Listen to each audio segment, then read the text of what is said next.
नमस्कार सगळ्यांना, मी शिल्पा जाधव. माझ्या YouTube channel Shilpa Jadhav food रेसिपीजमध्ये आपलं स्वागत आहे. आज मी माझ्या पद्धतीने तुम्हाला पावभाजी कशी करायची ती दाखवणार आहे. तर चला मग बघूया. हे पावभाजीला लागणारं साहित्य सांगते. फुलकोबी घेतली आहे, स्वच्छ धुवून घेतली. पत्ताकोबी, गाजर, फरसबीनच्या शेंगा, बटाटा, एक शिमला मिरची आणि एक टमाटर. भाज्या तुम्ही तुमच्या हिशोबाने पावभाजीला यूज करू शकता. तुमच्याकडे जे पण भाज्या आहेत त्या. माझ्याकडे एवढ्या होत्या म्हणून मी हे साहित्य यूज करत आहे. आता आपण पुढची विधी करूया. एका कुकरमध्ये आपण सगळ्या भाज्या आता टाकून घेऊया. यांना आपण आता वाफवून घेऊया. सगळ्या भाज्या थोडं थोडं सगळं घ्या. तुम्हाला किती लोकांसाठी करायचं आहे, तुमच्या घरी किती लोक आहेत त्या हिशोबाने तुम्ही भाज्या घेऊ शकता. मुलांना सगळ्यांना आवडणारी ही डिश आहे, तर थोडी जास्त केलेली चालते.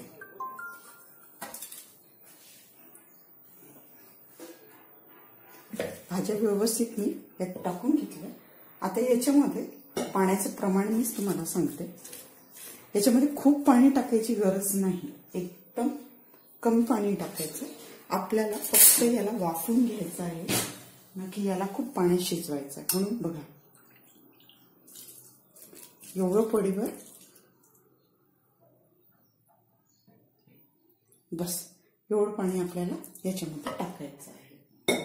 भाज्या आपल्या मस्त मऊच्यामध्ये थोडं चवीनुसार मीठ टाकून घेऊया. एकदम थोडं टाकायचं. आता याला आपण छान झाकून वाफ काढून घ्यायची. इथे मी कुकर आता गॅसवर ठेवला आहे. याला छान 2-3 शिट्ट्या होऊ द्यायच्या. आता आपला कुकर थंड झाला आहे. आपण बघून घेऊया भाज्या व्यवस्थित शिजल्या की नाही. भाज्या कशा मऊ झाल्या आहेत. फक्त कमी पाण्यावर आपण याला शिजवलं कशा छान मॅश होतं. आता याला आपण छान मॅश करून घेऊया. भाज्या शिजवताना पाणी एकदम कमी टाका, कारण त्याच्याने त्याचा स्वाद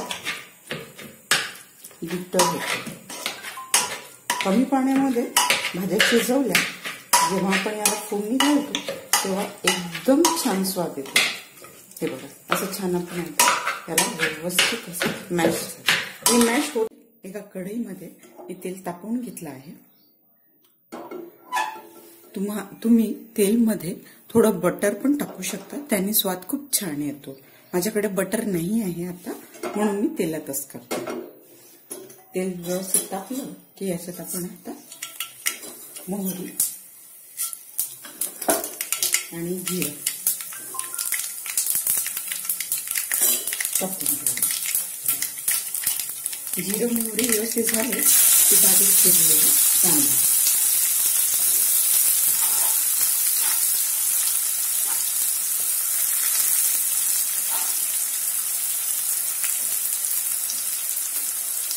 कांदा छान परतून घ्यायचा तेलावरती. एकदम सोपी आणि कांदा व्यवस्थित होत आहे. त्याच्यामध्ये आपण 2 हिरव्या मिरच्या टाकूया. हिरवी मिरची नक्की टाका, याने स्वाद खूप छान येतो. आता हिरवी मिरची पण छान परतून घेऊया. याच्यात आपण आलं लसूणची पेस्ट टाकूया.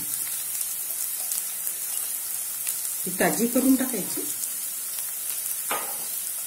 आलं लसूण ताजं वापरा.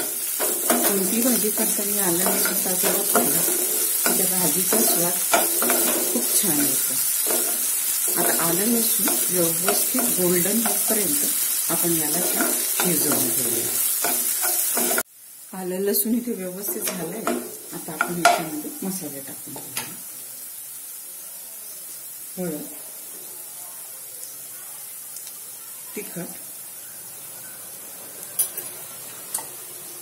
तिखट तुमच्या अनुसार टाका.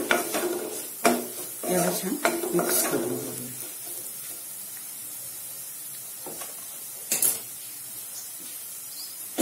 आणि आता बारीक चिरलेला टोमॅटो.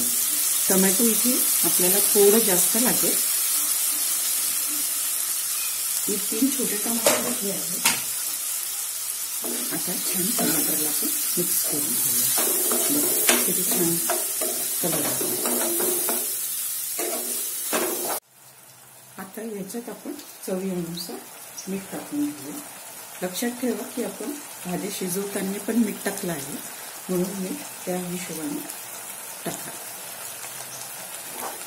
आता मीठ व्यवस्थित हे करून घ्या. आता हे टमाटर व्यवस्थित एकजीव पूर्णपणे व्यवस्थित पुरेपर्यंत याला शिजवायचं. एकदम कमी आणि थोडा पावभाजी मसाला तुम्ही तुमच्या स्वादानुसार टाका, पण हा थोडा जास्त लागतो. इथे आता सगळे मसाले आपण एकजीव करून घेऊया. थोडं पावभाजी मसाला मी आणखी टाकते, मला थोडं कमी वाटत आहे.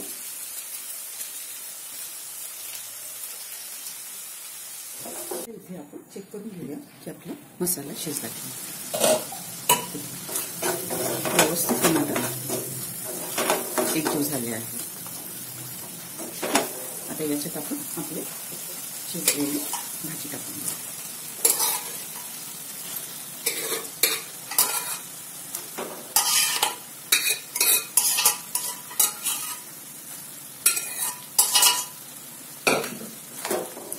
आपण मिक्स करून घेऊ. बघा किती छान रंग आला आहे. त्याला खूप टेस्टी वाटते. आता पावभाजी ही भाजीची कन्सिस्टन्सी तुम्हाला किती पाहिजे तुम्ही तुमच्या अकॉर्डिंग ठेवू शकता. तुम्हाला पातळ पाहिजे, घट्ट पाहिजे. बघा भाज्या पण व्यवस्थित मॅश झाली आहे. इथे आता आपण आपली भाजी व्यवस्थित सगळं मसाल्यामध्ये मिक्स करून घेऊया. तुम्ही कन्सिस्टन्सी ऍडजस्ट करू शकता.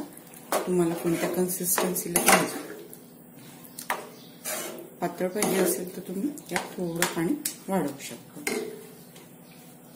मी थोडं पाणी टाकते, मला जास्त पातळ आवडत नाही.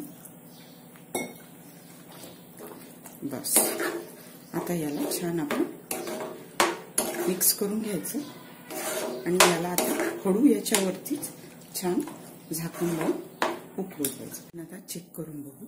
बघा किती मस्त आपली पावभाजी छान शिजली आहे. व्यवस्थित सगळ्या भाज्या आणि मसाले एक नंबर वाटत आहे पावभाजी. तुम्ही ह्या पद्धतीने नक्की करून बघा. त्याला छान मिक्स करून घेऊया.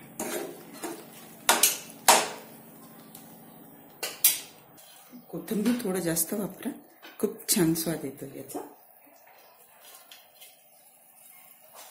आता आपली पावभाजी छान रेडी आहे.